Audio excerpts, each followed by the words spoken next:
اعوذ باللہ من الشیطان الرجیم بسم اللہ الرحمن الرحیم لا حول ولا قوة الا باللہ العلی العظیم حسبنا اللہ نعم الوکیل نعم المولا ونعم النصیر وبہ نستعین وہو خیر ناصر ومعین والصلاة والسلام علی اشرف الانبیاء والمرسلین حبیب الہ العالمین بالقاسم محمد اللہم صل علی محمد وآل محمد وعلى آله الطيبين الطاهرين المعصومين سيما بقية الله في الأرضين الذين أذهب الله عنهم الرجس وطهرهم تطهيرا اللهم صل على محمد وآل محمد رحمة الله على محبيهم واللعنة الدائمة على أعدائهم أجمعين۔ آج کی گفتگو کا موضوع اس شہزادے کے بارے میں ہے کہ جن کا حق ہم شاید اپنی بساط کے مطابق بھی ادا نہیں کر پاتے، یعنی سبط اکبر مولا امام حسن مجتبیٰ علیہ الصلوۃ والسلام اللہم صلی علی محمد وآل محمد۔ اور یہ بات ہم نے اس لیے عرض کی کہ جو اہل بیت علیہ السلام کا کما حق ہے وہ تو ادا ہو ہی نہیں سکتا، لیکن جو کم سے کم ہماری حیثیت میں ہماری استطاعت میں شاید امام حسن مجتبیٰ علیہ السلام کا وہ حق بھی ہم اس طرح سے ادا نہیں کر پاتے یا نہیں اس پہ توجہ جاتی۔ معمولاً آپ امام بارگاہوں میں دیکھیے تو دو علم لگے ہوتے ہیں، علم امام حسین علیہ السلام یا حسین اور یا عباس علیہ الصلوۃ والسلام اللہم صلی علی محمد وآل محمد، جو یقیناً ہونا چاہیے ہماری جان قربان ابو الفضل عباس علیہ السلام پر اور آقا عبداللہ الحسین علیہ السلام پر، لیکن ساتھ میں ایک علم یا حسن کے نام سے بھی ہونا چاہیے۔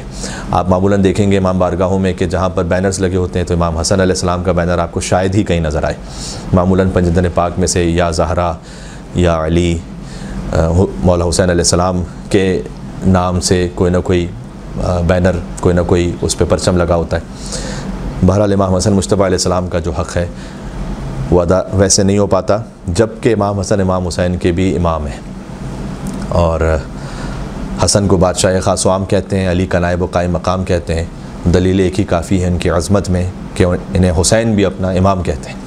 اللہم صلی علی محمد وآل محمد۔ اللہ سبحانہ وتعالیٰ نے حضور مکرم سے فرمایا کہ اکرمتک بشبلیک، اے حبیب ہم نے آپ کو شیر کے دو بچوں کے ذریعے سے کرامت عطا کی۔ تو شیر ہیں مولا علی علیہ السلام اسد اللہ الغالب، اور ان کے دو بچوں کے ذریعے سے رسول اللہ کو عزت اور شرف عطا ہوا، وسبتیک، اور آپ کے دو نواسوں کے ذریعے سے ہم نے آپ کو کرامت عطا کی ہے۔ جہاں کہیں بھی آپ دیکھیں گے فضائل میں امام حسن امام حسین علیہ السلام کا ذکر ساتھ ساتھ ہے۔ میں آپ کو ایک تشبیہ دے دوں، جیسے حدیث ثقلین ہے نا، حضور نے کہیں پر بھی قرآن اور اہل بیت کو جدا نہیں کیا، انی تارکم فیکم الثقلین کتاب اللہ و عطرت اہل بیتی، ہر جگہ قرآن و عطرت ساتھ ساتھ ہیں، علی مع القرآن والقرآن مع علی۔ کوئی ایک ایسا موقع نہیں کہ قرآن ہو اہل بیت نہ ہو یا اہل بیت و قرآن نہ ہو، ویسے ہی سمجھ لیجئے جیسے قرآن و اہل بیت ہمیشہ ساتھ ہیں ویسے ہی حسن و حسین ہمیشہ ساتھ ہیں علیہم السلام۔ اور اگر آپ امام حسن علیہ السلام کی شہادت سے پہلے کے یعنی 50 ہجری کے سن سے پہلے کے واقعات کو یا خطبات کو یا کلام کو دیکھیں اور آپ نام اس میں سے نکال دیجئے تو آپ فرق نہیں کر سکتے کہ یہ امام حسن نے فرمایا یا امام حسین نے فرمایا، کیونکہ اتنا مشترک کلام ہے، اور یہ واقعہ امام حسن کا ہوگا یا امام حسین کا ہوگا، اس لیے کہ جو امام حسن کا واقعہ ہے وہی امام حسین کا بھی ہے، اور جو حسین کا ہے ویسے ہی امام حسن علیہ السلام کا بھی ہے۔ تو آج ہم چاہتے ہیں کہ اپنے طور پر ایک خراج عقیدت نذرانہ عقیدت پیش کریں مولا کی خدمت میں، جو ہماری اوقات اور حیثیت کے مطابق ہے۔ آف لیٹ ایک اچھا کام بھی ہوا، امام حسن علیہ السلام کی سیرت پر آغا جعفر مرتضیٰ آمولی صاحب لبنان کے عالم دین ہیں، انہوں نے 10 جلدوں پر امام حسن مجتبیٰ علیہ السلام پر کتاب لکھی، اور آپ امام کی زندگی کو 3 حصوں میں تقسیم کر سکتے ہیں۔ بچپن جو رسول اللہ کے ساتھ حضور کی رسالت میں گزرا ہے، پھر نوجوانی اور جوانی ہے جو اپنے بابا کی امامت میں انہوں نے گزاری ہے امام حسن علیہ السلام نے، اور پھر ظاہری حیات کے آخری 10 سال ہیں جو خود مولا کا زمانہ امامت ہے، جہاں ریحانت الرسول کی دوسری فرد امام حسین علیہ السلام بھی ان کے ساتھ ہیں۔ تو یہ 3 حصوں میں بنیادی طور پر زندگی تقسیم ہو سکتی ہے۔ ایک طائرانہ نگاہ ڈالیں گے، کچھ درس حاصل کرنے کی کوشش کریں گے۔ جب اللہ سبحانہ وتعالیٰ نے پہلی بار انا اعطیناک الکوثر کے وعدے کو بی بی فاطمہ کے گھر میں پورا فرمایا، اللہم صلی علی محمد وعلی محمد، اور امام حسن مجتبیٰ علیہ السلام کی آمد ہوئی تو حضور مکرم سیدہ کونین کیا تشریف لے گئے اور فرمایا کہ ناولینی ولدی الحسین، کہ ولدی الحسن، کہ میرے بیٹے حسن کو میری گود میں دو۔ بہت ساری سنتیں جو اس وقت ہم بچوں کی ولادت پر انجام دے رہے ہوتے ہیں، وہ پہلی مرتبہ امام حسن علیہ السلام کی آمد پر رسول اللہ نے انجام دی۔ تو گویا یہ سنتیں جو شروع ہوئی ہیں امام حسن علیہ السلام سے شروع ہوئی ہیں۔ بچے کے داہنے کان میں اذان دی جاتی ہے، بائیں کان میں اقامت دی جاتی ہے، یہ سب سے پہلے امام حسن علیہ السلام کے لیے جو روایت ہے فَأَذَّنَ فِي يُمْنَى وَأَقَامَ فِي يُسْرَى، داہنے کان میں رسول اللہ نے خود اذان دی، بائیں کان میں خود رسول اللہ نے اقامت دی۔ آپ تصور فرمائیے گا کیا مقام امام حسن مجتبیٰ علیہ السلام ہے کہ جس نبی کی گواہی اذان میں ہے اشہد ان محمد رسول اللہ، خود اس نبی نے امام حسن کے کان میں اشہد ان محمد رسول اللہ کہا ہے۔ یعنی جس نبی کی گواہی ان کی رسالت کی اذان میں ہے، وہی نبی، وہی رسول خاتم النبیین امام حسن علیہ السلام کے کانوں میں اذان و اقامت کہنے والے ہیں۔ یہ یہاں سے سلسلہ شروع ہوا، عقیقے کا سلسلہ امام حسن علیہ السلام کی آمد سے شروع ہوا۔ اور اس وقت حضور مکرم نے ایک حدیث ارشاد فرمائی جو اس کے بعد کم سے کم 2 مقامات پر اور مزید ارشاد فرمائی، وہ یہ کہ نام رکھنے میں آپ واقعات کو سنتے ہیں تو میں ذرا جلدی سے آگے بڑھوں گا کہ بی بی فاطمہ سلام اللہ علیہ نے فرمایا مولا علی علیہ السلام سے کہ میں آپ سے سبقت نہیں کر سکتی، اور مولا علی نے کہا جیسے آپ ہم سے سبقت نہیں کر سکتی تو ہم رسول اللہ سے سبقت نہیں کر سکتے، اور رسول اللہ نے فرمایا کہ علی جیسے فاطمہ آپ سے سبقت نہیں کر سکتی اور آپ مجھ سے سبقت نہیں کرنا چاہتے تو میں خدا سے سبقت نہیں کر سکتا۔ اور وحی پروردگار نازل ہوئی جبرائیل کے ذریعے سے کہ آپ اپنے اس نواسے کا نام حسن رکھیں۔ گویا امام حسن علیہ السلام کا جو نام گرامی اپنی زبان سے لیتا ہے وہ وحی پروردگار کی تکرار کر رہا ہے، اس لیے کہ اللہ نے یہ وحی نازل کی کہ آپ نام رکھیں۔ اور وہ اس کی تفصیل اس طرح سے کہ اللہ یہ کہہ رہا ہے کہ آپ کو علی سے وہی نسبت ہے کہ جو حضرت موسیٰ علیہ السلام کو ہارون علیہ السلام سے تھی، اور جیسے حضرت موسیٰ کی نسل ہارون سے آگے بڑھی تھی ویسے رسول اللہ کی نسل مولا علی سے آگے بڑھی۔ میں ایک مرتبہ ایک میڈیا پہ گفتگو کر رہا تھا، مولا علی علیہ السلام کے حوالے سے وہ پروگرام ہو رہا تھا ایک انٹرنیشنل چینل پر جو آپ نیشنل ٹیلی ویژن دیکھتے رہتے ہیں۔ ان میں ایک اہل سنت عالم تھے، انہوں نے ایک بات کہی، انہوں نے کہا کہ حضرت علی کی ایک فضیلت ایسی ہے کہ جو اور کسی صحابی کو حاصل نہیں۔ دیکھیں یہ آپ سب جانتے ہیں کہ ہمارے اعتبار سے تو مولا علی کی ہر فضیلت کسی اور کو حاصل نہیں ہے، کسی کو بھی حاصل نہیں۔ جیسے علی ابن ابی طالب اسلام کا خالی سونا ہی مرضی پروردگار کا سودا ہے، ان کی جانب سے ایک انگشتری اللہ کی راہ میں زکوٰۃ کے طور پر دے دی جائے تو وہ آئے ولایت کو نازل کروا لیتی ہے۔ علی کے گھر کی 5 روٹیاں سورہ دہر کا قصیدہ بن کر قیامت تک کے لیے اللہ قرآن میں اس کو محفوظ رکھتا ہے۔ تو مولا علیہ السلام کی کوئی فضیلت بھی کسی اور کی طرح نہیں ہے، لیکن یہ میں بات کر رہا ہوں کہ برادران اہل سنت میں سے ایک عالم دین تھے، انہوں نے ایک بات کہی کہ ایک فضیلت ایسی ہے حضرت علی کی جو اور کسی صحابی کو حاصل نہیں ہے، اور میں بھی بڑا متوجہ ہوا کہ اب دیکھیں کیا کہنے لگے۔ اور اس وقت انہوں نے کہا کہ ایک خاص فضیلت جو مولا علی کی ہے جو کسی کو حاصل نہیں، وہ یہ کہ اللہ نے علی کی اولاد کو نبی کی اولاد کہا ہے، یہ کسی اور کو حاصل نہیں۔ یعنی رسول اللہ کی جو نسل آگے بڑھی ہے وہ امیر المومنین علی ابن ابی طالب السلام کے ذریعے سے آگے بڑھی، جس کی پہلی فرد امام حسن مجتبیٰ علیہ السلام ہے۔ اللہم صلی علی محمد و آل محمد۔ اس وقت وحی یہ نازل ہوئی کہ اے نبی آپ کی حیثیت ایسے ہے علی کے ساتھ جیسے موسیٰ علیہ السلام کے ہارون علیہ السلام سے تھی، اور ہارون علیہ السلام کے جو بڑے بیٹے تھے ان کا نام تھا شبر یا شبر۔ اور حضور مکرم اللہ کی جانب سے اذن رکھتے ہوئے ساری کائنات کا علم رکھتے ہیں، لیکن بہرحال حضور نے پوچھا کہ شبر تو عبرانی زبان کا لفظ ہے، اس کا ترجمہ عربی میں کیا ہوگا؟ اور اللہ نے وحی نازل کی کہ حسن۔ اب اس میں ایک لطیف بات یہ ہے کہ اصل جو حضرت ہارون کے بیٹے کا نام تھا وہ شبر تھا، ترجمہ ہوا حسن، لیکن جو ترجمہ ہے وہ اصل سے بھی آگے بڑھ گیا، یعنی جو ترجمے کی حیثیت تھی وہ اصل سے بھی اس لیے زیادہ بڑھ گئی کہ حسن وہ نام ہے جو آج تک امام حسن علیہ السلام سے پہلے کبھی رکھا ہی نہیں گیا تھا۔ شبر تو پھر بھی نام رہ چکا حضرت ہارون کے بیٹے کا، لیکن حسن کسی کا نام نہیں رہا تھا۔ حسن وہ واحد نام ہے، یعنی وہ پہلی فرد وہ امام حسن مجتبیٰ جنہوں نام حسن رکھا گیا۔ عرب اس سے بطور صفت استعمال کرتے تھے، صفت کے طور پر، کیونکہ عربی کا لفظ ہے، سامنے کا لفظ ہے، کوئی بہت چھپا ہوا بھی نہیں، لیکن یہ اللہ کا نظام ہے کہ اللہ اگر اپنی حجت کے نام کو بھی پردہ غیبت میں رکھنا چاہے تو رکھ سکتا ہے، سامنے ہو لیکن کسی کو نظر نہ آئے اور کسی کے ذہن میں خیال نہ آئے کہ ہم اپنے بیٹے کا نام یہ رکھیں۔ تو جب اللہ اپنی حجت کے نام کو پردہ غیبت میں چاہے تو رکھ سکتا ہے تو خود حجت کو پردہ غیبت میں کیوں نہیں رکھ سکتا؟ تو حسن نام پہلی مرتبہ امام حسن علیہ السلام کا رکھا گیا، اور یہ آل محمد علیہ السلام کا امتیاز ہے کہ وہ جو دوسروں کے ہاں صفت کے طور پر استعمال ہوتا ہے، جب آل محمد کے خانوادے میں آتا ہے تو صفت نہیں رہتا، وہ نام بن جاتا ہے۔ اصل میں صفت اور نام میں فرق یہ ہے کہ صفت بدلتی رہتی ہے، نام نہیں بدلتا۔ خاص طور پر وہ نام جو اللہ نے رکھا ہے اس کی کیفیت ہمیشہ وہ رہتی ہے۔ دیکھیں صفت وہ ہے کہ کبھی آپ بچے ہوتے ہیں، اس کے بعد جب جوان ہوتے ہیں تو وہ جو بچہ ہونے کی صفت ہے وہ ختم ہو کے اب صفت شباب آ جاتی ہے، پھر جوانی بھی ختم ہو جاتی ہے، بڑھاپا آ جاتا ہے۔ لیکن نام وہ ہے کہ جو بدلتا نہیں ہے، صفت بدلتی ہے۔ نام بچپن میں ہو تو بھی وہی نام، جوانی میں وہی نام، بڑھاپے میں وہی نام، حتیٰ زندگی میں وہی نام، شہادت کے بعد بھی وہی نام۔ اس کا مطلب ہے کہ جب نام اللہ نے رکھا حسن اور رسول اللہ نے اس امر کو فرمایا کہ میرے اس نواسے کا نام حسن رکھو، یعنی بچپن میں ہو تو حسن، جوانی میں ہو تو حسن، ضعیفی میں ہو تو حسن، بیٹھ جائیں تو حسن، کھڑے ہوں تو حسن، سلو کریں تو حسن، جنگ کریں تو حسن، سفر میں ہو تو حسن، حضر میں ہو تو حسن، حاکم شام کے سامنے مناظرہ کر رہے ہوں اور حقانیت قرآن و اہل بیت علیہ السلام کو ثابت کر رہے ہوں تو حسن، جمل میں نیزہ چلائیں اور تلوار چلائیں تو حسن، صفین میں ہو تو حسن، نہروان میں ہو تو حسن، ہدیہ کے زندگی میں ہوں تو حسن، اور شہادت کے بعد ہوں تو حسن، آج تک حسن۔ اللہم صلی علی محمد و علی محمد۔ پھر یہ حدیث حضور مکرم نے امام حسین کے وقت بھی ارشاد فرمائی کہ جب شبیر یا شبیر کے عبرانی ترجمے سے حسین نام رکھا گیا، حسین بھی وہ نام ہے کہ جو حسین پہلی مرتبہ رکھا گیا، آج سے پہلے حسین کسی اور کا نام نہیں تھا۔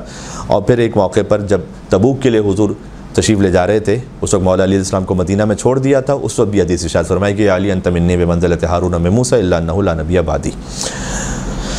تو حضور نے امام حسن علیہ السلام کے کان میں اذان کہی ہے، اقامت کہی ہے باہنے کان میں۔ ایک تھوڑی سی لطیف بات آپ کو سناؤں ناموں کے حوالے سے، اہل بیت علیہ السلام کے ناموں کی عظمت یقین فرمائیے گا وہ ہے کہ ہم اس نام کی عظمت کو نہیں سمجھ سکتے، ہم ذات کی عظمت کو کیا سمجھیں گے۔ جو مولا علیہ السلام نے اپنے نام کے لیے ارشاد فرمایا کہ انا کتب اسمی علی العرش فاستقر، میرا نام جب عرش پہ لکھا گیا تو عرش کو قرار آ گیا، باذن خدا ہے، اللہ تعالیٰ کا اذن ہے تو نام علی میں یہ تاثیر ہے۔ کوئی یہ نہ سمجھے کہ توحید سے منافی بات ہو گئی۔ ہم جب ڈاکٹر کے پاس جاتے ہیں اور اپنی بیماری کا علاج کرواتے ہیں تو شفا ڈاکٹر دیتا ہے یا اللہ دیتا ہے؟ شفا اللہ دیتا ہے، ڈاکٹر ایک وسیلہ بنتا ہے۔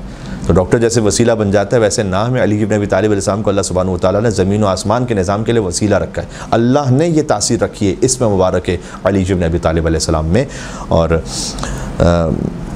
مولا نے فرمایا کہ میرا نام جب عرش پہ لکھا گیا فاستقر وعلی السماوات فقامت، میرا نام آسمانوں پر لکھا گیا تو آسمان قائم ہو گیا، وعلی الارض ففرشت، میرا نام زمین پر لکھا گیا تو زمین بچتی چلی گئی، وعلی الریح فزرت، میرا نام جب ہواؤں پر لکھا گیا تو ہوائیں جاری ہو گئیں، وعلی البرق فلمع، میرا نام جب بجلی پر لکھا گیا تو بجلی کڑکنے لگی، وعلی السحاب فدمع، میرا نام جب بادلوں پر لکھا گیا تو بادل برسنے لگے، وعلی الوادی فہمع، میرا نام جب وادیوں پر لکھا گیا تو اس سے نہریں جاری ہو گئیں، وعلی اللیل فدجا واظلم، میرا نام جب رات پر لکھا گیا تو رات سکون کے لیے تاریک ہو گئی، وعلی النہار فانار وتبسم، میرا نام جب دن پر لکھا گیا تو دن روشن ہو گیا، مسکرانے لگا۔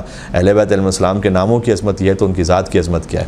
اور اہل بیت علیہ السلام نے سمجھایا کہ ہماری فقط کرامات عرش سے نہیں آتے ہیں، ہمارے نام بھی عرش سے آتے ہیں۔ یعنی اہل بیت علیہ السلام اپنی کرامات اور اپنے فضائل کے لیے تو دنیا کے محتاج نہیں، وہ برائے نام بھی دنیا کے محتاج نہیں۔ مولا کے پاس ایک شخص آیا، غالباً صادق علیہ محمد علیہ السلام سے روایت ہے، اس نے آ کے کہا کہ اللہ نے مجھے بیٹا عطا کیا، میں نے نظر مانی تھی کہ میں بیٹا ہوگا تو نام محمد رکھوں گا، پھر جب بیٹا عطا ہوا تو میں بھول گیا اس منت کو اور میں نے نام علی رکھ دیا، تو آپ بتائیے کہ کیا حکم ہے۔ اس وقت امام الاسلام نے ایک جملہ ارشاد فرمایا کہ تو نے منت مانی تھی محمد کی، نام رکھ دیا علی، کوئی بات نہیں، محمد علی و علی محمد، محمد ہی علی، علی ہی محمد۔ یہ وہی جملہ ہے کہ جو دعائے فرج امام زمانہ علیہ السلام میں بھی آتا ہے کہ الہی عظم البلا، جو امام علیہ السلام نے قیدی کو تعلیم فرمائی تھی روایت کے مطابق عالم خواب میں یا کسی بھی کیفیت میں، جس سے اسے رہائی نصیب ہوئی تھی، اس لیے اس کو دعائے فرج کہتے ہیں۔ بات سے بات نکل لی لیکن بات عرض کر دوں، دعائے فرج کیوں کہتے ہیں اسے؟ فرج کا مطلب ہے کہ مشکل کو آسان کر دینا، گشائش ہو جانا۔ تو الہی عظم البلا وبرح الخفا، اس کا ترجمہ بھی اس طرح سے کہ الہی عظم البلا، پروردگار بلائیں بہت عظیم ہو گئی ہیں، وبرح الخفا، اور جو چھپے ہوئے تھے وہ ظاہر ہو گئے، وانقطع الرجا، امیدیں منقطع ہو گئی ہیں، وضاقت الارض ومنعت السما، اور زمین بھی تنگ ہو گئی ہے اور آسمان نے بھی اپنی رحمتیں برسانا بند کر دی ہیں، وانت المستعان، تو ہی وہ ہے کہ جس سے مدد طلب کی جاتی ہے، وإلیک المشتکا، اور تیری ہی طرف شکوہ کیا جا سکتا ہے۔ بندہ اگر کوئی شکوہ بھی کرے، کوئی اپنی فریاد بھی کرے تو رب ہی سے کر سکتا ہے۔ وعلیک المعول فی الشدۃ والرخاء، اور تجھ ہی پر توکل کیا جاتا ہے، چاہے آسانی ہو چاہے شدت ہو۔ اللہم صلی علی محمد وعلی محمد، تو محمد اور علی محمد علیہ السلام پر رحمت نازل فرما، اولی الامر الذین فرضت علینا طاعتہم وعرفتنا بذلک منزلتہم، وہ محمد و علی محمد علیہ السلام کے جنہیں تو نے اولو الامر بنایا اور جن کی اطاعت کو ہم پر فرض کیا، اور ان کی اطاعت کو فرض کر کے ان کی معرفت ہمیں کروائی، ان کی منزلت ہمیں بتلائی کہ ان کی منزلت کیا ہے، کہ تمام مخلوقات پر فرض ہے ان کی اطاعت۔ وعرفتنا بذلک منزلتہم ففرج عنا بحقہم فرجا عاجلا قریبا، تو بس ان کے حق کا واسطہ ہے کہ میری مشکل کو آسان فرما دے، گشائش فرما دے، فرجن عاجلا قریبا، بہت جلد یہ کام کر دے.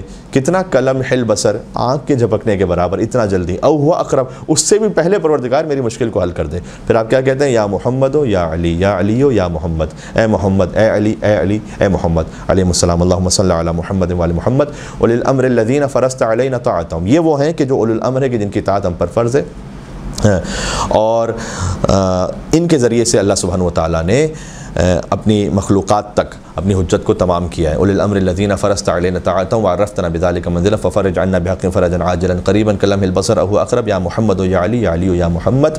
اور پھر اس کے بعد ہم کہتے ہیں کہ امام زمان علیہ السلام کو اکفیانی فانکما کافیان وانصرانی فانکما ناصران، آپ دونوں کافی ہو جائیے اس لیے کہ آپ ہی دونوں کافی ہیں، آپ دونوں مدد کیجئے اس لیے کہ آپ ہی دونوں مدد کرنے والے ہیں. ایک بات عرض کر دوں، بعض مرتبہ کسی اور طرف سے اعتراض آتا ہے کہ یہ کیا کہہ رہے ہیں آپ، یا محمد و یا علی، یہ ڈائریکٹ کیوں پکار رہے ہیں ان کو مدد کے لیے، اللہ کہاں ہے؟ تو یہ بات وضاحت ہو گئی کہ اللہ نے اس نام میں تاثیر رکھی ہے، اصل بات تو یہی ہے. دوسری بات یہ بھی ہے کہ اگر یا محمد یا علی براہ راست یہ کہنا شرک ہوتا تو پھر سب سے بڑا شرک کا الزام تو ان پر لگنا چاہیے تھا جنہوں نے یہ کہا کہ علی نہ ہوتے تو میں ہلاک ہو جاتا. انہوں نے یہ کیوں نہیں کہا کہ اللہ نہ ہوتا تو میں ہلاک ہو جاتا؟ انہوں نے بھی 40 مرتبہ مولا علی کا نام لیا کہ علی نہ ہوتے تو میں ہلاک ہو جاتا. تو وہ بھی جانتے ہیں کہ ہلاکت سے بچاتا تو اللہ ہے، لیکن وسیلہ علی ابن ابی طالب ہے. تو یہ تو بزرگوں کی سنت رہی ہے، اور ہم بھی یہ کہتے ہیں کہ آپ دونوں کافی ہو جائیے اس لیے کہ آپ ہی دونوں کافی ہیں، آپ دونوں نصرت کیجئے اس لیے کہ آپ ہی نصرت کرنے والے ہیں. پھر یا مولانا یا صاحب الزمان اللہم صلی علی محمد وعلی محمد. الغوث الغوث الغوث، فریاد ہے فریاد ہے فریاد ہے. ادرکنی ادرکنی ادرکنی، مدد کیجئے میری مدد کیجئے میری مدد کیجئے. الساعہ الساعہ الساعہ، اسی لمحے اسی لمحے اسی لمحے. العجل العجل العجل، فوراً اور فوراً اور فوراً. یا ارحم الراحمین بحق محمد وآلہ الطاہرین اللہم صلی علی محمد وآلہ محمد. خود ہی امام زمانہ علیہ السلام کی دعائی، تو میں ایک بات آپ سے کہوں، ہر امام نے امام زمانہ علیہ السلام کا ذکر کیا ہے. یہ ایک بڑا لطیف موضوع ہے کہ ہر امام کی آپ کو خالی حدیث کبھی بتلائی جائے کہ ہر امام نے امام زمانہ کے بارے میں کیا کہا. رسول اللہ نے کیا کہا امام زمانہ علیہ السلام کے بارے میں، بی بی فاطمہ سلام اللہ علیہ نے کیا فرمایا، مولا علی نے فرمایا واشوقاہ الی رؤیتہ، کاش میں دیکھوں اپنے مہدی کو علیہ الصلوۃ والسلام. امام حسن علیہ السلام نے، امام حسین علیہ السلام، ہر امام نے ذکر کیا امام زمانہ علیہ السلام کا. تو اس وقت چونکہ موضوع گفتگو امام حسن مجتبیٰ علیہ السلام کی ذات گرامی، امام حسن مجتبیٰ نے کیا فرمایا امام زمانہ کے لیے، یہ بات آ گئی تو میں آپ کی خدمت میں عرض کر دوں. جب مولا حسن علیہ السلام نے حاکم شام سے سلو کی تھی تو بعض شیعوں ہی نے امام پر ملامت شروع کر دی، نعوذ باللہ من ذالک. یہ بڑا دردناک باب ہے امام حسن علیہ السلام کی تاریخ کا، کہ خود شیعہ وہ تحمل نہیں کر سکے تھے. اور یہ وسعت ظرفی جب تک ہم نے یہ تسلیم، یہ زیادہ صحیح لفظ ہے، جب تک ہم نے امامت کے لیے پیدا نہیں کی نا، میں تو دعا کرتا ہوں کہ اللہ تعالیٰ مجھے توفیق دے کہ جب حضرت حجت تشریف لائے نا تو واقعاً ہم تسلیم ہو سکے ان کے سامنے. ورنہ پتہ نہیں کہاں کہاں کون کون کس کس کے دماغ میں کیا کیا اعتراض آتا رہے کہ امام یہ کیوں کر رہے ہیں تو وہ کیوں نہیں کر رہے. اور یہ کوئی نئی بات نہیں، اس لیے کہ امام حسن مجتبیٰ علیہ السلام کے ساتھ ان کے قریب میں خیمے میں رہنے والے، آنے جانے والے، انہوں نے کن کن الفاظ کے ساتھ امام حسن مجتبیٰ علیہ السلام کو یاد کیا میں یہاں سے کہہ بھی نہیں سکتا. تو انہوں نے ملامت شروع کر دی. اور ملامت کی وجہ کیا تھی؟ وہ یہ کہہ رہے ہیں کہ آپ کے باپ نے جس سے جنگ کی تھی صفین میں، تقریباً 10,000 کے قریب شہید ہیں مولا علیہ السلام کے لشکر سے. یعنی آپ کے باپ نے جس کے خلاف جنگ کر کے 10,000 افراد کو شہید اپنی شہادتیں پیش کی، اسی سے آپ سلو کر لیں گے. یعنی باپ نے جنگ کی تھی اور آپ سلو کر رہے ہیں. اگرچہ کہ امام نے بھی فوراً پہلے سلو نہیں کی تھی، امام نے بھی جنگ ہی کے ارادے سے نکلے تھے، لیکن اختتام سلو پر ہوا. لیکن بہرحال امام علیہ السلام نے سلو کی. تو یہ برداشت نہیں ہو رہا تھا لوگوں سے. یہ بعض مرتبہ آپ کو ظاہر میں ایک امام ایک عمل انجام دیتے ہوئے نظر آئیں گے، کہ امام دوسرا عمل انجام دیتے ہوئے نظر آئیں گے. ہر ایک کا جو مقصد ہے وہ ہے اللہ سبحانہ و تعالیٰ کی سب حجت ہیں قربتاً اللہ، اللہ سبحانہ و تعالیٰ کی رضا ہے. لیکن ظاہر میں حالات کے اعتبار سے، جگہوں کے اعتبار سے امام علیہ السلام کے ظاہر میں جو عمل ہے وہ مختلف ہو سکتے ہیں. ایک امام جو مدینہ میں ہو سکتا ہے ان کا عمل مختلف ہو اس امام سے جو مشہد میں، وہ امام جو مشہد میں ہے ان کا عمل ان سے مختلف ہو وہ امام کے جو سامرہ میں، ان کا عمل مختلف ہو ان امام سے کہ جو بغداد میں، کیونکہ حکومتیں بدل گئیں، حالات بدل گئے. سب ایک ہی راستے پر ہیں لیکن اللہ کے اذن سے الگ الگ ذریعوں سے جو اس وقت کی ضرورت تھی. تو امام حسن مجتبیٰ علیہ السلام نے فرمایا کہ وائے ہو تم پر، ایسے شیعوں کے لیے کہا امام نے، وائے ہو تم پر میری صلح میرے شیعوں کے لیے ہر اس شے سے بہتر ہے جس پر سورج چمکتا ہے اور جس سے سورج غروب ہوتا ہے. یاد رکھو یہ صلح اتنی عظیم ہے. اور پھر امام نے فرمایا کہ کیا تم نہیں جانتے کہ میں تمہارا امام ہوں, تم میرے امام نہیں ہو. بہت اہم نکتہ یہ. مجھ پر تمہاری اطاعت فرض نہیں ہے, تم پر میری اطاعت فرض ہے. دیکھیں میں آپ سے ایک بات کہوں, امام علیہ السلام پتہ ہے کس بات کے مظہر ہیں؟ اگر آپ سادہ الفاظ میں کہیں, سورہ انبیاء کی ایک آیت ہے, آیت نمبر 23, جس میں اللہ سبحانہ وتعالیٰ نے فرمایا کہ لا یسأل عما یفعل, کہ یہ عما یفعل, اللہ سے سوال نہیں کیا جائے گا کہ اس نے یہ کام کیوں کیا. وہم یسألون, بندوں سے سوال کیا جائے گا کہ وہ اللہ کے سامنے تسلیم تھے یا نہیں تھے. اللہ سے سوال نہیں ہو سکتا. میں مخلوق ہوتے ہوئے اللہ سے نہیں پوچھ سکتا تو نے کام کیوں کیا تھا. خالق ہوتے ہوئے اللہ مجھ سے پوچھے گا کہ یہ کام کیوں کیا تھا. یہی امام علیہ السلام کی صفت ہے, سمجھ لیجئے کہ مظہر صفات خدا بندی. امام سے یہ نہیں پوچھا جائے گا کہ آپ نے یہ کیوں کیا. امام ماموم سے پوچھیں گے کہ تم نے میرا اتباع کتنا کیا. تو سب سے پہلے تو یہ واضح ہونا چاہیے. امام نے کہا کہ تم پر میری اطاعت فرض ہے, مجھ پر تمہاری اطاعت فرض نہیں ہے. کتنے مظلوم تھے امام حسن علیہ السلام کہ امام حسن علیہ السلام کو یہ وضاحت کرنی پڑتی تھی. پھر امام نے, میں بات کیا کرنے لگا تھا ابھی, کہ امام حسن نے کہا امام زمانہ کا ذکر کیا. اس کے بعد امام نے کہا کہ تم پر میری اطاعت فرض اس لیے کہ چونکہ میں جنت کے جوانوں کا سردار ہوں, تم نہیں ہو, میں سردار ہوں. اور پھر امام نے فرمایا کہ کیا تم نہیں جانتے کہ جب حضرت خضر نے کشتی میں سوراخ کیا, وہ جو سورہ کہف میں واقع ہے, اور ایک جوان کو قتل کیا اور بغیر اجرت کے ایک دیوار کو تعمیر کیا, یہ واقعہ انشاءاللہ آپ کے ذہن میں ہوگا. اس وقت حضرت موسیٰ علیہ السلام بھی تحمل نہیں کر پائے تھے. یعنی امام یہ کہنا چاہتے تھے کہ جب موسیٰ علیہ السلام اولو العزم نبی ہوتے ہوئے چونکہ باطن اور حقیقت کو وہ اس وقت نہیں جان پا رہے تھے, تو وہ خضر علیہ السلام کے افعال پر تحمل نہیں کر پائے تھے. تو تم کہاں تحمل کر سکتے ہو میری صلح پر, جبکہ امام حسن خضر سے بھی افضل ہے. تو تم نہیں سمجھ سکتے کہ میں نے کام کیوں کیا, لیکن تسلیم ہو جاؤ. اس کے بعد امام علیہ السلام نے ایک بات ایسی کہی کہ میں بھی یہاں بیان نہیں کروں گا, شاید اس لیے کہ آپ بھی اکثر ہم میں سے تحمل نہ رکھتے ہوں کہ والی بات سنیں, وہ میں اسکپ کر دیتا ہوں, آگے بڑھتے ہیں. بہرحال پھر امام علیہ السلام نے ذکر کیا کہ ایک ہمارے قائم آئیں گے, اللہم صلی علی محمد و علی محمد, جن کی پشت پر عیسیٰ نماز پڑھیں گے, جو میرے بھائی حسین کی نسل سے ہوں گے.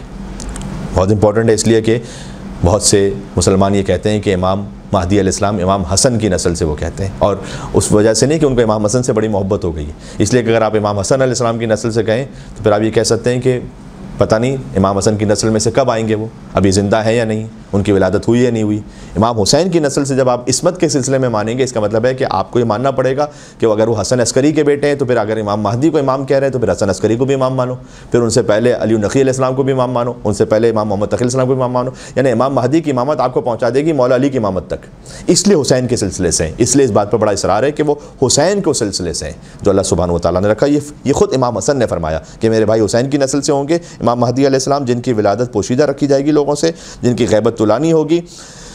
جب وہ ظاہر ہوں گے تو 40 سال سے کم کے نظر آ رہے ہوں گے, جبکہ ہزاروں سال امام کی عمر ہوگی, لیکن 40 سال سے کم نظر آ رہے ہوں گے. اس لیے کہ اللہ نے اس بات کا اظہار یوں کیا ہے کہ انہ علی کل شیء قدیر, اللہ ہر شے پر قدرت رکھتا ہے.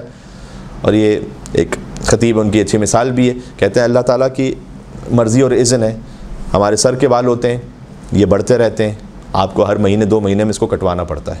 اسی سر سے ساتھ میں یہاں اب روئیں ہیں, یہ کبھی بھی آپ جا کے نہیں کٹواتے, اس لیے کہ یہ اس طرح سے نہیں بڑھتے جیسے سر کے بال بڑھتے ہیں. تو اللہ آپ کے چہرے ہی میں بالکل قریب قریب کے بالوں میں سے بھی کچھ میں اضافہ کر دیتا ہے, کچھ اسی جگہ رہتے ہیں. اللہ کا اذن ہے, وہی خوراک آپ کھا رہے ہیں, وہی آپ کی جلد ہے, وہی گوشت, وہی خون ہے, سب کچھ وہی. تو اللہ چاہے تو کسی کے سن کو ہزاروں سال بعد بھی 40 سال پہ روک کے رکھے. انہ علی کل شیء قدیر, یہ امام حسن مجتبیٰ نے فرمایا علیہ الصلوۃ والسلام. کن کے بارے میں؟ امام زمانہ علیہ السلام کے بارے میں. اللہم صلی علی محمد و علی محمد. پھر ایک اور موقع پر ارشاد فرمایا کہ آخر الزمان میں سے اللہ ہم میں سے ایک مرد کو مبعوث کرے گا تاکہ روئے زمین پر فتنوں کا خاتمہ کر دے. امام حسن نے فرمایا امام زمانہ کے لیے, اور لوگوں کو جہالت سے نجات دے. یہاں جہالت سے مراد ہے کہ اپنے امام وقت کو پہچانے. جہالت سے مراد فقط یہاں پر IT اور AI نہیں ہے. یہ جو جہالت ہے یہ ہماری عقل خود دور کر دیتی ہے. اگرچہ کہ وہ بھی روایت ہے کہ جب امام زمانہ علیہ السلام تشریف لائیں گے تو علم کے جو 27 حروف ہیں ان میں سے خالی 2 ظاہر ہوئے ہوں گے امام زمانہ کے ظہور کے وقت. یعنی حضرت آدم سے لے کر انسان ترقی کرتے کرتے 2 حرفوں تک پہنچا ہوگا. آج بھی 2 حرفوں تک ہم نہیں پہنچے, چاہے کتنا اسپیس سائنس میں آگے بڑھ گئے, میڈیکل سائنس میں آگے بڑھ گئے, میں نے کہا AI آ گیا, پتہ نہیں ہے بعد میں کیا کچھ آنے والا ہے, لیکن ابھی تک چونکہ امام علیہ السلام کا ظہور نہیں ہوا تو ہم 2 حرفوں تک بھی نہیں پہنچے ابھی. جب امام زمانہ علیہ السلام تشریف لائیں گے تو 2 حرفوں تک پہنچیں گے. ان 2 حرفوں کے بعد جب حضرت حجت تشریف لائیں گے تو دفعتاً 25 کو اور ظاہر کر دیں گے. اب آپ سوچئے گا کہ ساری انسانیت مل کر جو صدیوں میں 2 حرفوں تک پہنچی ہوگی, فرزند زہرا علیہ السلام تشریف لائیں گے تو 25 کو ایک ساتھ ظاہر کریں گے, تو علم کا کیا عالم ہوگا. تو وہ جہالت بھی امام دور کر دیں گے, اور پھر اس کے بعد لوگ پہچانیں گے اپنے زمانے کے امام کو. تو امام حسن مجتبیٰ علیہ السلام نے فرمایا کہ جب ہمارے قائم آئیں گے اللہم صلی علی محمد و علی محمد, تو سب اہل زمین ان کے سامنے تسلیم ہوں گے, وہ جہالت کو دور کر دیں گے, اور ان کی حکومت میں سکون اطمینان سے ہوں گے. زمین اپنے نباتات کو ظاہر کر دے گی, آسمان سے اور برکتیں نازل ہونے لگیں گی, اور وہ 40 سال تک مشرق و مغرب میں حکومت کرتے رہیں گے. اب اس 40 کے عدد سے کیا مراد ہے, یہ کثرت کے لیے یا لٹرل میننگ میں اس کو کسی اور موقع کے لیے رکھتے ہیں. پھر فرمایا امام حسن علیہ السلام نے کہ خوش نصیب ہیں وہ افراد جو زمانے کو درک کر لیں اور حضرت مہدی کی باتوں کو سن رہے ہوں. انشاءاللہ اللہ تعالیٰ میں زمانہ ظہور دیکھ رہا نصیب فرمائے. صلوات بھیجیے گا اللہم صلی علی محمد و علی محمد. تو کتاب شریف کمال الدین و تمام النعمہ جو شیخ صدوق رحمۃ اللہ علیہ کی کتاب ہے, اس میں باب ما اخبر بالحسن کہ امام حسن علیہ السلام نے کیا کیا خبریں دی ہیں امام زمانہ علیہ السلام کے بارے میں, اس میں 3 حدیثوں کو انہوں نے لکھا ہے. اور تو خالی ایک تبرک کے لیے کہ امام حسن علیہ السلام کے ذکر میں امام مہدی علیہ السلام کا ذکر بھی شامل حال ہو جائے, اس لیے میں نے اس موضوع کو بھی آپ کی خدمت میں عرض کر دیا.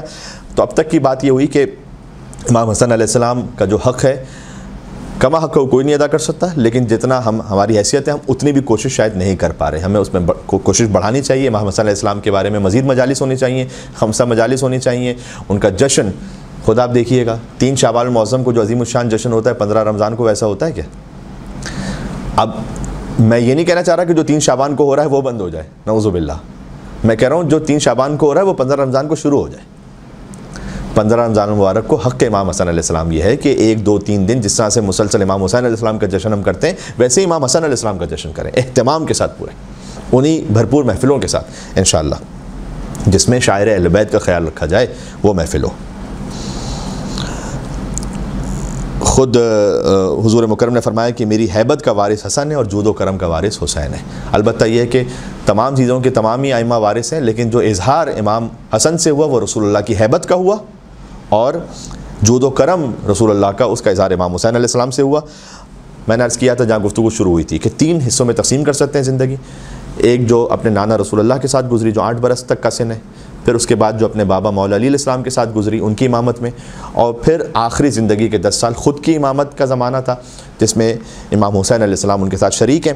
یہ 3 حصے, ان میں سے ابھی پہلے حصے پہ تھوڑی سی بات ہوئی, اور ہم نے ایک موضوع جب ہمارا نکلا تو ہم نے یہ بات بھی کی کہ امام حسن علیہ السلام کے نام سے بات نکلتے نکلتے یا محمد و یا علی پر آئی, اور پھر ہم نے یہ بات عرض کی کہ دعائے فرج میں جیسے کہ یا محمد و یا علی کہا جاتا ہے, تو اس ذریعے سے ہم نے ایک استفادہ کر لیا کہ امام حسن نے امام مہدی کے لیے کیا کچھ ارشاد فرمایا, تاکہ ہمارے زمانے کے امام ان کے بارے میں ہمیں علم ہو سکے کہ امام حسن مجتبیٰ علیہ السلام نے کیا ارشاد فرمایا. اب تک یہ باتیں ہو گئیں.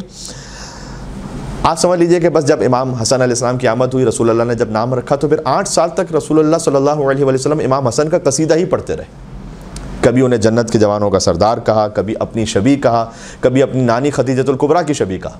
امام حسن علیہ السلام کو شبیہ قرار دیا گیا, بی بی خدیجہ الکبریٰ سلام اللہ علیہ کی شبیہ کے. سبحان اللہ, اللہم صلی علی محمد و علی محمد. اور کبھی عقل مجسم کا, یہ بڑی اہم بات ہے. فرمایا لو کان العقل شخصا لکان الحسن, اگر عقل کسی انسانی صورت میں آ جائے مکمل تو وہ حسن ہے. اللہم صلی علی محمد و علی محمد. اس کا مطلب یہ ہے کہ حضور نے جو فرمایا, ظاہر ہے کہ ہر امام ہی اس مجسم صورت میں عقل ہے, لیکن امام حسن علیہ السلام کے لیے خاص فرمایا. اس کی وجہ شاید یہ ہو سکتی ہے کہ بعض بے عقل لوگ صلح امام حسن پہ اعتراض کریں گے, تو جو امام حسن کی صلح پہ اعتراض کر رہا ہے وہ یہ سمجھے کہ وہ عقل پر اعتراض کر رہا ہے, یعنی مجسم عقل جو ہیں امام حسن مجتبیٰ علیہ السلام. عقل کی خصوصیت یہ ہے کہ اللہ تعالیٰ نے عقل کو جب خلق کیا عقل کو تو کہا آؤ قریب آؤ اقبل, وہ قریب آگے کہا پھر چلے جاؤ پیچھے, وہ چلی گئی. اتنا تسلیم تھا عقل میں کہ اللہ نے کہا کہ میں تجھے اپنی بہترین مخلوق کو عطا کروں گا, اور اس وجہ سے اس مخلوق کو اشرف المخلوقات قرار دوں گا. ہمیں جو اشرف المخلوقات اللہ نے قرار دیا اس لیے کہ ہمیں عقل عطا کی. اگر عقل جو ہماری ایک چھوٹی سی عقل ہے, عقل پورے انسان میں مجسم ہو جائے, وہ حسن ابن علی علیہ السلام. سمجھ لیجئے کہ جس طریقے سے آج کے زمانے میں مومنین کا امتحان غیبت امام زمانہ کی صورت میں لیا گیا نا، کہ ہمارے سامنے امام نہیں ہے، اب ہمیں ان کی ولایت پر ثابت قدم رہنا ہے، ان کی ولایت میں مخلص رہنا ہے، جو کچھ ہم سے کہا گیا ہے غیبت کے زمانے میں ان فرائض کو انجام دینا ہے۔ تو امام حسن کے زمانے کے مومنین کا امتحان صلح امام حسن کے ذریعے سے لیا گیا، آج کے زمانے کے مومنین کا امتحان غیبت امام زمانہ سے لیا جا رہا ہے۔ اور امام حسن مجتبی علیہ الصلوۃ والسلام محض عقل، خالص ترین عقل جو اللہ کی جانب سے عطا کردہ ہو وہ مجسم عقل ہے، یہ رسول اللہ نے فرمایا۔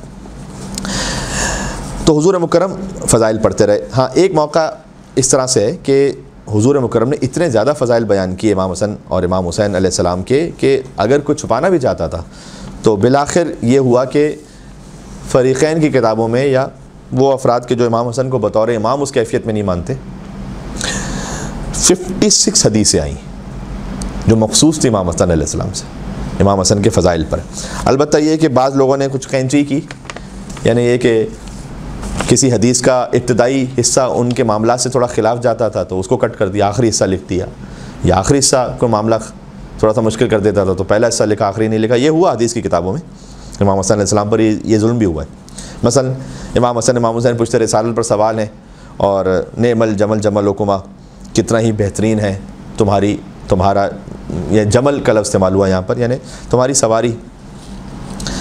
اب یہاں پر آگے قینچی لگ گئی، بعض حدیثوں میں یہ نہیں آیا جملہ کہ جب حضور نے پھر پلٹ کر کہا کہ کل نعم الراکب و راکبان، یہ کیوں کہتے ہو کہ ان سے کیوں کہتے ہو کہ کتنی اچھی سواری ہے، مجھ سے کیوں نہیں کہتے کہ کتنے اچھے سوار ہیں۔ اس کے بعد آگے فرمایا کہ وابوہما افضل منہما، ان کے بابا ان سے بھی افضل ہیں۔ اب یہ حصہ اگر لکھ دیتے تو پھر جب حسن حسین جنت کے جوانوں کے سردار ہیں، ان کے بابا ان سے بھی افضل ہیں، تو پھر بات کیا رہ جاتی، پھر تو ساری بات ہی ختم ہو گئی۔ تو کچھ حصوں کو کاٹ دیا گیا۔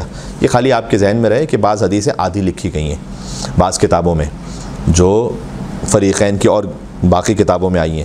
مثلا یہ حدیث کہ الحسن والحسین سیدہ شباب اہل الجنہ، اس میں کوئی ڈونیشن اور لوگوں نے بڑھا دیا اپنی طرف سے۔ وہ کیا بڑھایا کہ بوڑھوں کے سردار یہ ہیں، بوڑھیوں کے سردار وہ ہیں، لیکن مت ماری گئی تھی، لکھتے ہوئے بھول گئے کہ جنت میں جو جائے گا فقط جوان ہی ہوگا۔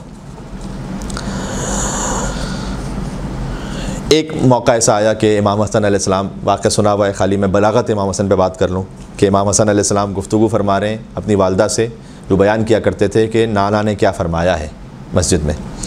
اور ایک مرتبہ مولا علی علیہ السلام سماعت فرما رہے تھے انہیں، تو اس وقت امام حسن علیہ السلام نے فرمایا 5 برس کے بچے کی بلاغت آپ دیکھیے گا، جو بچہ ہم ظاہری طور پر کہہ رہے ہیں ورنہ امام کائنات ہے، ظاہر ہے، کلّا لسانی و کلّا بیانی، میری زبان رک رہی ہے اور میرا بیان کم ہو رہا ہے۔ کلّا کتاب والے کاف سے، کلّا قرآن والے کاف سے، کلّا بیانی و کلّا بیانی، کلّا لسانی و کلّا بیانی، لعل سیدی یرانی، لگتا ہے کہ میرے سید مجھے دیکھ رہے ہیں، یعنی علی بن ابی طالب علیہ الصلوۃ والسلام۔ اللہم صلی علی محمد و آل محمد۔ بات کو ایک حد تک سمیٹوں گا۔ ایک بات جو ذاتی طور پر تھوڑا سا مجھے تکلیف دیتی ہے، اگرچہ کہ شاید فضائل ہی میں لکھا جاتا ہے، نیک نیتی سے بھی بعض لوگ لکھتے ہوں، لیکن اس سے میسج ادھورا رہ جاتا ہے۔ امام حسن علیہ السلام کے لکھتے ہیں شہزادہ امن، بالکل شہزادہ امن، تو امام حسین بھی شہزادہ امن ہے۔ کس نے کہا کہ امام حسن فقط شہزادہ امن ہے؟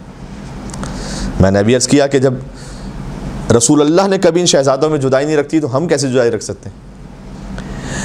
جہاں امن کرنا اللہ کا حکم ہے وہاں امام حسن بھی شہزادہ امن ہے اور امام حسین بھی شہزادہ امن ہے۔ جہاں جنگ اللہ کا حکم ہے وہاں امام حسن علیہ السلام بھی شہزادہ جنگ ہی کہوں اور کیا کہوں پھر اس کے مقابل پر، وہ بھی اسی ذوالفقار کے حامل ہیں اور امام حسین علیہ السلام بھی اسی ذوالفقار کے حامل ہیں، کوئی فرق ہی نہیں، ایک ہی بات ہے۔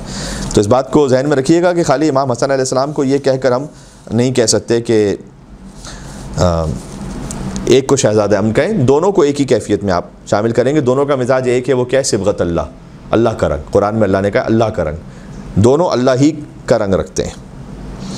اب میں آپ کو ایک ہی شہزادے سے مثال دوں۔ اللہ کا رنگ جب تلوار روک لینے میں ڈھلتا ہے تو صلح امام حسن بنتی ہے، اور اللہ کا رنگ جب جہاد بالسیف میں ڈھلتا ہے تو نیزے کی نوک سے فتنے کو ختم کر کے جنگ جمل میں امام حسن علیہ السلام کی ذوالفقار و تلوار بنتی ہے۔ امام حسن ہی صلح امام حسن وہ بھی اللہ کا رنگ ہے، اور جمل میں جنگ امام حسن وہ بھی اللہ کا رنگ ہے، کربلا بھی اللہ کا رنگ ہے۔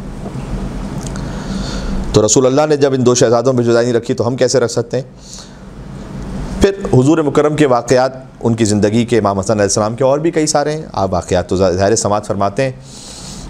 آیے تطہیر ہے، آیے مباہلہ ہے، سورہ دہر ہے، سورہ کوثر ہے، سورہ نور کی آیت نمبر 35 ہے، سورہ نور 24واں سورہ. اس میں خاص ایک لفظ کی تعویل امام حسن ہے جو کم بیان ہوتی ہے. یہ تعویل مجموعی طور پر امام حسن علیہ السلام آیے مودت میں شامل، آیے مباہلہ میں شامل، آیے تطہیر میں شامل، وہ تو پنجتن پاک کے ساتھ یقیناً شامل ہے، لیکن ایک خاص لفظ امام حسن کے لیے سورہ نور میں آیا امام کی تعویل کے مطابق. اللہ نور السماوات والارض مثل نورہ کمشکاۃ فیہا مصباح المصباح فی زجاجۃ الزجاجۃ کأنہا کوکب دری یوقد من شجرۃ مبارکۃ زیتونۃ لا شرقیۃ ولا غربیہ یکاد زیتها یضیء ولو لم تمسسه نار نور علی نور یہدی اللہ لنورہ من یشاء ویضرب اللہ الامثال للناس واللہ بکل شیء علیم.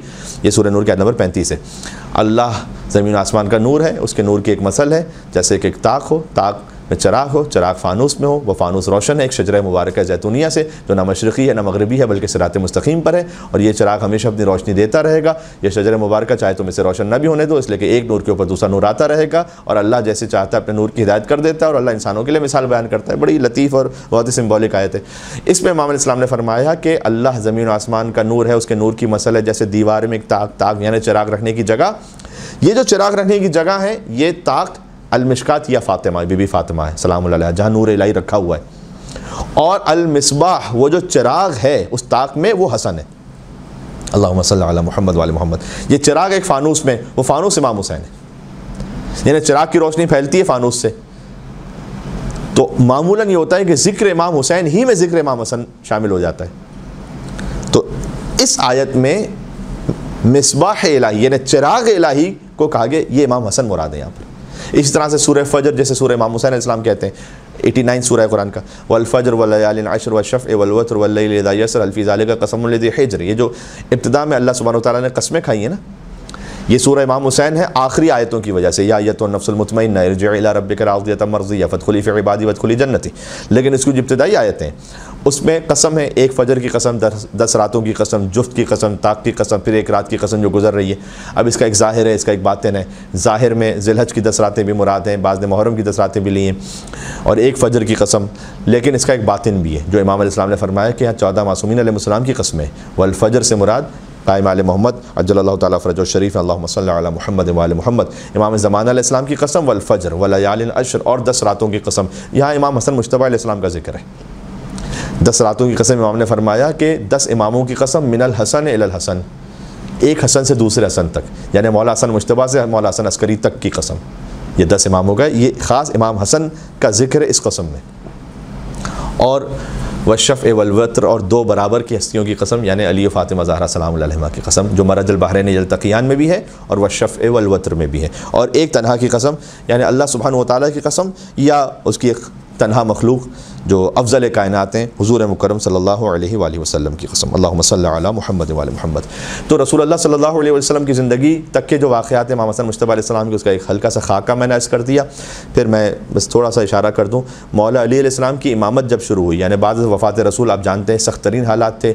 احراق باب فاطمہ سلام اللہ علیہ کا واقعہ پیش آیا، جو کچھ مدینہ میں ظلم ہوا. امام حسن علیہ السلام کے مصائب میں وہ واقعات بھی ہیں کہ امام حسن مدینہ کی خاص گلی سے نہیں گزرتے تھے اپنی والدہ کے مصائب کو یاد کرتے ہوئے. تو امام حسن مجتبی علیہ السلام نے ان تمام واقعات کو دیکھا ہے.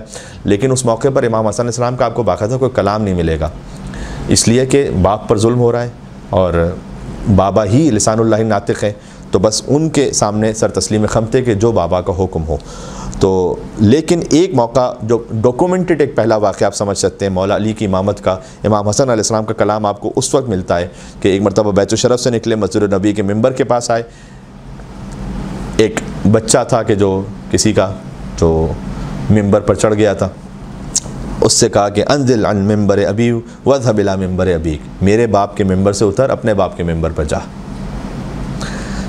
جنہیں واقعہ معلوم ہے وہ معلوم ہے، یہ بلاغت امام حسن علیہ السلام ہے کہ میرے باپ کے ممبر سے اتر جا. اس میں پورے حق کا بیان ہے. اور اپنے باپ کے ممبر پر جا. سادہ سی مثال دیتا ہوں. اگر میں آپ سے یہ کہوں کہ مثال کے طور پر مجھے ایک چائنیز شاپ سے آرگینک سالٹ چاہیے، تو آپ نے خالی وہ آرگینک سالٹ نہیں لانا، آپ نے اب 2 کام کرنے. پہلے تو وہ شاپ تلاش کرنی، پھر آپ کو وہ سالٹ ملے گا. مولا حسن علیہ السلام کہتے ہیں میرے باپ کے ممبر سے اتر اور اپنے باپ کے ممبر پر جا. یہ خالی جانا نہیں ہے، پہلے باپ کا ممبر تلاش کر کہ تمہارے باپ کا کوئی ممبر ہو تو جاؤ، باپ کا ممبر ہو تو ممبر پہ جاؤ، ورنہ جہنم میں جاؤ۔ یہ امام حسن مجتبیٰ علیہ السلام نے فرمایا، اس وقت کا یہ واقعہ ہے۔ امام حسن علیہ السلام کا کیا اسٹینس تھا بعد از وفات رسول؟ حرف بحرف وہی جو مولا علی مرتضیٰ علیہ السلام کا اسٹینس تھا، جو خطبہ شقشقیہ میں مولا علی علیہ السلام نے بیان بھی کیا کہ میں ان دو حالتوں میں تھا کہ یا تو کٹے ہوئے ہاتھوں سے حملہ کر دوں یا اس تاریک اندھا کر دینے والے فتنے پر صبر کروں۔ یہ مولا علی علیہ السلام نے خطبہ شقشقیہ میں فرمایا ہے۔ دیکھیں، کسی شے پر راضی ہونا الگ بات ہے اور صبر کرنا الگ بات ہے۔ مولا علی علیہ السلام صبر کر رہے تھے، راضی نہیں تھے۔ یہ خطبہ شقشقیہ میں مولا علی علیہ السلام نے فرمایا۔ وہی امام حسن علیہ السلام کا سٹینس، وہی امام حسن علیہ السلام کا موقف تھا کہ جو ان کے بابا کا تھا۔ مولا نے فرمایا کہ یا تو کٹے ہاتھوں کے ساتھ حملہ کروں یا تاریک اندھا کر دینے والے فتنے پر صبر کروں۔ تو علی جیسے صاحب بصیرت کی بصیرت نے اللہ کے حکم سے مولا علی علیہ السلام کو یہ فیصلہ مولا نے کیا کہ صبر کرنا زیادہ مناسب ہے، اگرچہ کہ مولا نے فرمایا کہ میری میراث لٹ رہی تھی۔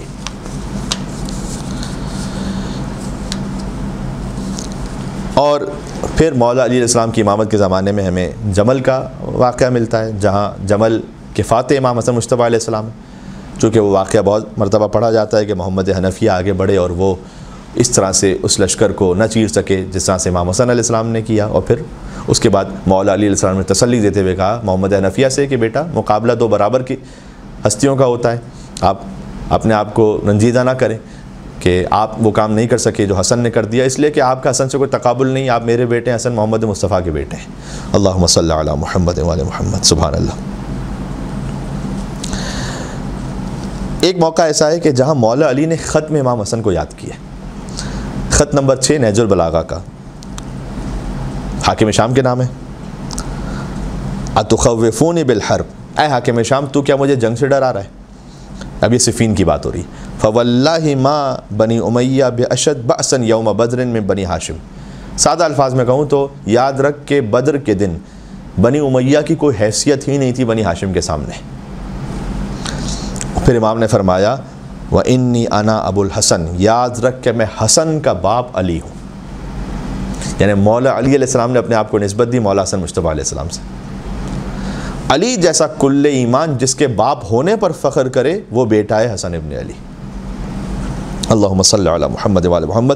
قاتل عتبہ و شیبہ و ولید، مولا نے فرمایا کہ یاد رکھ میں حسن کا باپ علی ہوں، جو کہ عتبہ اور شیبہ اور ولید کا قاتل ہے۔ بدر میں عتبہ شیبہ ولید، اس طرف سے حمزہ عبیدہ علی۔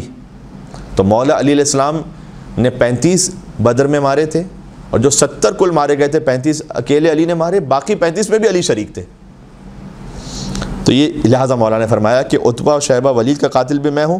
یعنی مولا یہ کہنا چاہتے تھے کہ حسن نے جمل میں اونٹنی کو مارا تھا اور میں نے بدر میں تیرے نانا کے بھائی اور تیرے ماموں کو مارا تھا۔ تو اس خط میں امام علی علیہ السلام نے امام حسن کا حوالہ دیا ہے، ان کے بابا ہونے پر ناز کیا ہے۔ اللہم صلی علی محمد وعلی محمد۔ پھر امام حسن علیہ السلام کی امامت کا اپنا زمانہ ہے، اور اس میں مولا کی صلح ہے۔ میں اس کو کبھی پھر آپ کی خدمت میں یا کوئی بھی عالم دین انشاءاللہ تفصیل سے عرض کریں گے کہ صلح کے 6 نکات کون سے تھے، اس کے کیا کیا اثرات ہوئے، اور اس میں کتنے اعترافات تھے جو صلح کے دوران امام حسن نے لے لیے کہ قرآن و سنت پر حاکم شام عمل کرے گا۔ آپ کہتے اسی کو ہیں کہ جو عمل نہ کر رہا ہو، یعنی اب تک قرآن و سنت پر عمل نہیں ہو رہا تھا، بعد میں بھی نہیں ہوا، لیکن یہ ڈاکومنٹڈ اعتراف ہے ہمیشہ کے لیے، لکھا ہوا اعتراف کہ اس خلافت میں یا اس بادشاہت میں ملوکیت میں قرآن و سنت پر عمل نہیں ہوا، وہ اپنا نائب متعین نہیں کرے گا جو اس نے کیا متعین۔ تو صلح امام حسن علیہ السلام کے 6 نکات، وہ آپ انشاءاللہ اس پہ ایک الگ گفتگو کا متقاضی، یہ وقت بھی اپنے اختتام پہ تقریباً پہنچ رہا ہے۔ میں اختتام میں چاہتا ہوں کہ چونکہ موقع اور مناسبت ہے، 28 صفر المظفر سے قریب یہ گفتگو ہو رہی ہے، اس لیے چند فقرے مولا کی خدمت میں ان کے مصائب کے حالات میں عرض کر دوں۔ یہ بھی امام حسن کی زندگی کے واقعات ہی ہیں، لیکن مصائب کی کیفیت میں 7 سال کی کم سنی میں ہی سخت ترین مصائب ہیں۔ ابھی نانا کی قبر کی مٹی بھی خوش نہ ہو پائی کہ کچھ لوگ اسی در پر آگ لگانے پہنچے جہاں نانا سلام کیا کرتے تھے۔ امام حسن مجتبیٰ علیہ السلام کے در پر آگ لگانے کے لیے پہنچے، اور میں نے کہا کہ اس وقت امام حسن علیہ السلام گویا خاموش تھے، یہ وہی مظلومیت ہے کہ جیسے سکینہ بی بی سلام اللہ علیہ کوفہ اور شام کے راستوں میں بس چپ رہی نا، وہ بی بی کیا کلام کرے کہ جس کے باپ کا سر نو کے نیزہ پر ہو، جس کے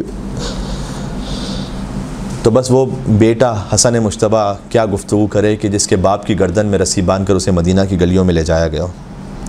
امام حسن علیہ السلام نے یہ بھی دیکھا کہ ان کے تیسرے بھائی محسن کو کیسے شہید کیا گیا، ایک تو وہ خود ہیں، پھر دوسرے بھائی امام حسین اور پھر محسن، ایک تہائی نسل سادات منقطع ہو گئی۔ پھر امام حسن مجتبیٰ علیہ السلام نے مدینہ کی گلیوں میں وہ قیامت خیز منظر بھی دیکھا جسے امام شہادت تک نہیں بھول پائے، کہ کبھی مدینہ کی خاص گلی سے نہیں گزرتے تھے اس لیے کہ بی بی زہرا وہاں خاک آلود ہو گئی۔ بس اتنا کہا جا سکتا ہے، کچھ مصائب کے الفاظ ایسے ہوتے ہیں آپ زبان سے کہہ نہیں سکتے، جیسے کربلا میں حسین ذوالجناح سے زمین پر گرے، ویسے ہی مدینہ میں مادر امام حسین مدینہ کی گلیوں میں گریں۔ پھر ایک وقت آیا کہ جب 50 ہجری صفر المظفر کا مہینہ زہر دغا دے کر امام کو شہید کیا گیا، کلیجہ کٹ گیا امام کا، ٹکڑے تشت میں گرے، منہ سے خون اگل رہے تھے، لیکن اس وقت بھی فرماتے تھے کہ اے ابا عبداللہ الحسین، آپ کے مصائب جیسا کسی کا دن نہیں ہے، لا یوم کا یوم کا یا ابا عبداللہ، یہ جملہ ہمیشہ آپ نے سنا ہی ہے، امام حسن علیہ السلام نے فرمایا ہے کہ جب 30,000 کا لشکر ہوگا اے حسین اور آپ تنہا ہوں گے، بس ایک قاسم کو آمادہ کیا کہ جو نائب امام حسن بن کر امام حسین کی خدمت میں جان قربان کریں، اگرچہ کہ امام حسن علیہ السلام کی اور بھی اولادوں کا بالخصوص عبداللہ ابن حسن علیہ السلام کا ذکر ملتا ہے کربلا کے واقعے میں کہ وہ بھی حسن کی نیابت میں وہاں پر قربان ہوئے۔ جب ایک بات کہوں گا کہ امام حسن کے جنازے پر تیر برسے، اور آپ نے غریبوں کے جنازے بھی دیکھے ہوں گے، لیکن کوئی جنازہ ایسا نہیں ہوتا کہ جو قبرستان تک پہنچ گیا ہو اور پھر قبرستان پہنچنے کے بعد واپس آیا ہو۔ یہ مظلومیت مخصوص ہے امام حسن علیہ السلام کے لیے۔ لیکن میں نے کہیں تاریخ میں نہیں دیکھا کہ جب نانا کے پہلو میں چونکہ دفن ہونے کی اجازت نہ ملی تو اپنی وصیت کے مطابق پھر جنت البقیع میں لے گئے امام حسین علیہ السلام، امام حسن کا جنازہ۔ میں نے تاریخ میں نہیں دیکھا کہ جب امام حسن کو دفن کر کے امام حسین باہر تشریف لائے ہوں قبر سے، ظاہر ہے کہ قبر میں اتارا ہوگا لاش اطہر کو، تو امام حسین نے فرمایا ہو کہ کمر ٹوٹ گئی، الان انکسر ظہری، اس لیے کہ جب امام حسن کو دفن کر کے باہر تشریف لائے ہوں گے قبر سے تو ابوالفضل عباس نے گلے لگایا ہوگا نا، تو ابھی عباس جیسا بھائی تو ہے، لیکن جب عباس کے لاشے سے اٹھے فرمایا کمر ٹوٹ گئی عباس، اب حسین تنہا رہ گیا، وَالشَّمُ تَبِعُ عَدُوِّ، اور دشمن تانے دے رہے ہیں عباس، اِنَّا لِلَّهِ وَإِنَّا إِلَيْهِ راجعون رضاً بِقَضَائِكَ وَتَسْلِيمًا لِأَمْرِكَ۔ اللہ عز و جل اس ذکر امام حسن علیہ السلام کو اپنی بارگاہ میں قبول و منظور فرمائے۔ اے پروردگار، تو امام حسن علیہ السلام کے وسیلے سے ہمیں دنیا اور آخرت میں ان کی ہمراہی عطا فرما۔ امام حسن علیہ السلام کی قبر مطہر ظاہری طور پر مسمار ہے، ورنہ یہ بھی خود ایک موضوع ہے، بس اتنا یاد رکھیے گا جس شان و شوکت سے آپ امام حسین علیہ السلام کی قبر مطہر پر، ان کے روضے پر، یا مشہد میں امام رضا علیہ السلام کے روضے پر کہنا زیارت امین اللہ، السلام علیک امین اللہ فی ارض و حجتہ علی عباد، اشہد ان السلام علیک امیر المومن، اشہد انک جاہدت فی اللہ حق جہاد وعملت بکتاب واتبعت سنن نبی صلی اللہ علیہ وآلہ حتی دعاک اللہ الی جوار فقبضک الیہ باختیار والزم اعداک الحجت مع ما لک من الحجج البالغۃ علی جمیع خلقہ۔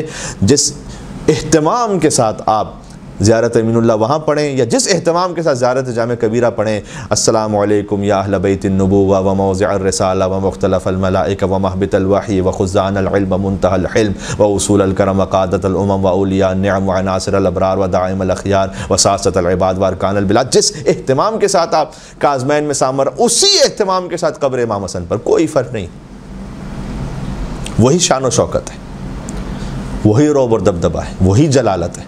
ظاہر میں گنبد نہیں، جنہوں نے ظلم کیا انہیں اس ظلم کا حساب دینا ہے، لیکن آپ کے دل کی کیفیت میں وہی شان و شوکت رہنی چاہیے۔